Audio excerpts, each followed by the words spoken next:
Kadosh, Boker Or Bekiim Bahalacha, day 81, page 240, Halacha Lamed Daled. What is the meaning of Yehei Shemer Haba? The simple meaning of the word Yehei Shemer Haba Mevarach is his great name shall be blessed. According to some Rishonim, this response is based on the Midrash that teaches that HaKadosh Baruch Hu swore that part of his name will remain withdrawn from this world due to the wickedness of Amalek. Only when the nation and influence of Amalek will be wiped out of existence will his name and throne be complete. The Arizal concurred with this interpretation. Okay, 418. Tosafot and the Tur. Two interpretations of Yemei Shemer Haba Mevarach. The Ri explained that this is a prayer for Hashem's name, great name to be blessed. This interpretation is supported by the Gemara's account of Eliyahu Navi telling the prophet Rabbi Yosef, telling Rabbi Yosef that his great name will be blessed. Then the second one is Machzor Vitri. Machzor Vitri interpreted that his name will become greater, blessed forever and ever. This is based upon the teaching of the Gemara in the present that Hashem's name consists of two letters, the Yod Hey. And then there's another Vav Hey that was taken away. So we pray that Yehei Shemeh, which is Shem Yud Kei, should become Rabbah, should be restored. Likewise, Hashem's throne is incomplete until Amalek is going to be destroyed, and therefore will be complete. That one must pause between the words Shemeh and Rabbah, but it is permissible. That means he should not pause, but it's permissible to pause between Rabbah and Mevarach. That the Rebbe Moshe added that according to Rabbeinu Yitzchak, one must not pause between Rabbah and Mevarach. So according to the Machzor Vitri, the emphasis of the prayer is on the words Rabbah, but according to the Ri, the emphasis is on Mevarach. So Ben Ishchai cited the Arizal HaKadosh African interpretation matches that of Machzor Vitri. That Rishon LeZion commented that Tosafot rejected this interpretation since it contradicts the Gemara and Berachot 3a. In fact, in Halacha 7, the Ben Ishchai himself cited the interpretation of Rabbeinu Yitzchak and ruled that one must not pause between the words Rabbah and Mevarach.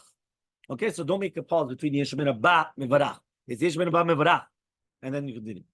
35. When responding to Yehei Shemer Haba Mevarach, one must not pause between the words Shemeh and Rabbah, since according to the similar interpretation, the words Rabbah is an adjective describing Shemeh. Likewise, we do not pause between the words Rabbah and Mevarach, since our intention is to say his great name should be blessed. The final letter of the word Shemeh is Mapi K, so Shemeh Rabbah, meaning that we pronounce it as a consonant, and this is the custom of Sephardic Jews. Okay, 419. This issue depends on the two interpretations cited in the previous footnote. According to Rabbeinu Yitzchak, one must not pause between the words Rabbah and Mevarach. According to Machzor Vitri, the first phrase ends with the Rabbah, and the word Mevarach begins with another phrase. According to both, one must not pause between the Shemeh and Rabbah.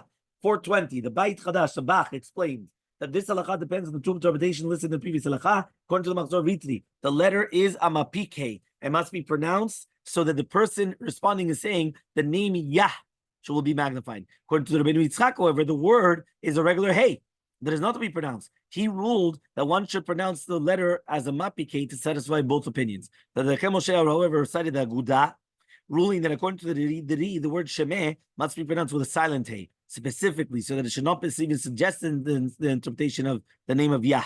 A number of Acharonim concur with this opinion. The Matei Yehuda, however, demonstrates that according to the rules of Hebrew grammar, this word must be pronounced with a mapike, whether one follows the Ri or the Machzor Vitri, and the Rishon LeZion also agreed with this as well. And he testified that the Sephardic Jews, they always say Yeshemeh, Rabbah Mevarach, Alam Niyah. 36. The word Mevarach is spelled Mevarach with a kamatz under the bet and a patach under the resh. This is a Aramaic translation of Mevorach, which is the adjective of blessed. 37. The correct text for the response of Yeshua Mevarach Alam Niyah, the word Shemeh is spelled without the letter Yod, and the next to the last word begins with a consecutive letter of Vav. Ulal me'almaya. In this way, the response contains a total of 28 letters. So they say Yehei Shemer Haba Mevarach La'alam Ulal me'almaya. We do a lot of people do Le'alam Ulal me'almaya, but they do Ulal me'almaya. So 421. The Od Yosef Chai ruled that the correct text is to pronounce the next to the last word Le'al me'almaya, not Ulal me, without the Vav. If we would add the consecutive letter Vav, he explained, that it would be 29 letters. And then we have been taught by the Kabbalists that it has 28 letters. He added, this is a common custom. This is likewise the ruling of Kavachim Sofer. And these poskim assume that the word Shemeh is spelled with the letter Yod. Meaning, if you have Shemeh with the letter Yod, you have to take out the Vav of Ulal Meh. However, though, the Rishon LeZion noted that this ruling concurs with the commentary in Tosafot.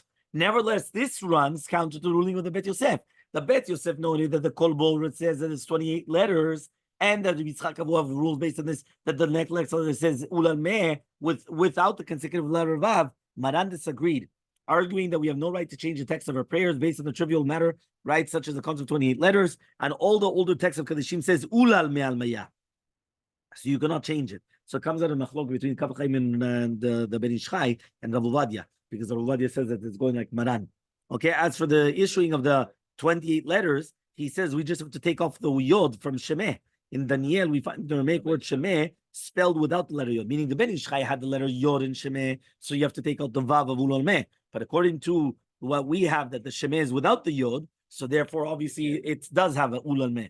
Although Rav Shemuel Vital ruled that Le'al Meh Almiyah is without the vav, he ignored Maran's ruling in the Bet Yosef. Moreover, Targum Klus to Shemot, says Le'alam Ulal Meh Almiyah. And so this must be the correct form. This is the text of the Kaddish found in the prayer books of the Rav Sadia Gaon, Ram Gaon, the Rambam, the Rokeach, and the Manhi, and then also the Shuta Rashba.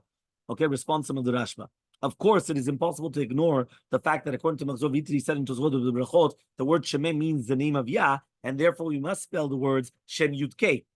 Okay, nevertheless, the Tosfot rejected this interpretation, translated Shemeh, his name, and then it's connected to the word Mevarach, and therefore one must not pause right in between them. In practice, we follow this ruling, especially since it is the decision of the Ramah. Therefore, the spelling of the word Shemeh is without the letter Yod, and therefore, obviously, if it's is that going to be valid? Okay, fine. The Od Yosef Chai ruling concurs with the Rav Chidah and the Shalmet Tzibur and other Rav Chaim Falache, other Achronim. Nevertheless, the Shalom Tzion insists that they were mistaken and that they loyally followed the opinion of the leading Kabbalists of Shmuel Vital, and it's incorrect. Because the ruling of Maran Bet Yosef follows the tradition of the text of the Kaddish, and therefore there's no need to change anything. Harav Yaakov Rakach, right, demonstrated that the great majority of the Rishonim Achronim concur with the ruling of Maran, that the correct text is Ulal Me'al Maya. And that's the way that it's supposed to be done, based on this, what Shalom Tzion said, and also Rav Yitzchak Yosef also used this when they pointed out the Chazon Ovadia. And the Yabia Omer, Maran and Shalom Tzion also noted that the Meorot cited both these opinions and concluded the most communities follow the opinion of saying Shemeh without the letter Yod, and say Le'alam Ulal Me'al Maya. The prayer book Ish Matziach used the text of Le'alam Le'al Me'al Maya, but the Alei Adas states that we cannot verify which was the true custom in Tunisia. It's likely that some people use the different things. Yafer Lev concludes his discussion on this subject while leaning towards the Le'alam Me'al Maya. See more about this in Yosef Chaim Mizrahi. What about the custom in Aleppo? The responsa, Mechkare Ares. Mechkare Ares testified that the most people in Aleppo use the Bet Oved prayer book, in which the Kaddish is printed in the text of Le'alam Le'al Me'al Maya. This text appears also in the paper was published by Rav Rama Hamawi, and it concurs with Rav Yeshaya Dayan of Bet Din of Aleppo. According to the Zman Moshe Mishan, a young man in Aleppo began using the text of Ulal Me'al Maya in Kaddish, and the Rav Bet Din of Moshe Mizrahi protested vehemently that one must not change the established traditions. Despite all this, popular prayer book Kol Yaakov, used by Syrian Jews in the United States, has the text Ulal Me'al Maya. Apparently, this is an oversight, which means that this was actually a mistake.